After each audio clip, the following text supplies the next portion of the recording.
On Afghanistan, we will remain in close consultation as the peace process moves forward and the all-important intra-Afghan negotiations commence. I reiterated to Secretary Wallace that the entire process will be conditions-based, and we will retain in Afghanistan the necessary capabilities to protect our service members and allies and support the Afghan security forces. We will also ensure that any drawdown of U.S. forces is aligned with commensurate reductions by the U.K. and our other partners. We had a candid discussion about the path ahead for the UK's 5G decision and agreed to work together to further reduce Huawei's presence in telecom infrastructure. The first visit here is Defense Secretary. We will still be working together as the United States pivots towards Asia-Pacific. We understand the threats that emanate from China.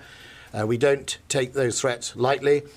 We're going to explore in our integrated defence, foreign policy and security view the way forward to make sure that we are fit for the 21st century as a defence offering, that we use our place as one of NATO's biggest spenders and indeed one of the leaders in Europe on NATO to make sure that we are ready to face what threats come, but also are ready to deal with the threats of tomorrow. Should it come here, I spent 90 minutes this morning with our senior leaders and several of our combatant commanders to talk about all of our responses to coronavirus and how we stay ahead of the challenge. I reinforced to them my three priorities. Number one, protecting our service members and their families.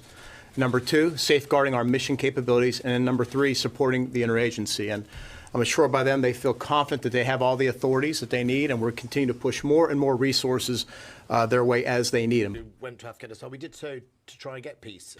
I take reassurance from the fact it's conditions-based. This is not an unconditional process. This is a conditional process. And the Taliban and the other partners have to make sure they stick to that. I've discussed that with Secretary Esper on a number of occasions. The partners in NATO and other countries have been engaged, and I think we're on the right track. My colleagues, the US, the values it supports, its symbolism around the world is incredibly important. And for that to ever leave Europe or for the US to not be interested in the security of Europe would be a big threat for us. I recall the agreement says is we, of course, recognise that sometimes we are going to have to deal with a threat directed at us, potentially on our own or with another ally. And we've taken for granted in the past that somehow the United States will always be able to be there.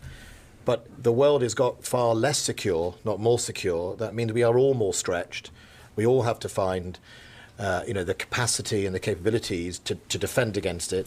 I may be mistaken, but as I recall, the agreement says is once signed, we would continue a reduction in violence that would continue downward, and as part of the intra-Afghan negotiations, we would move to a comprehensive ceasefire across the country.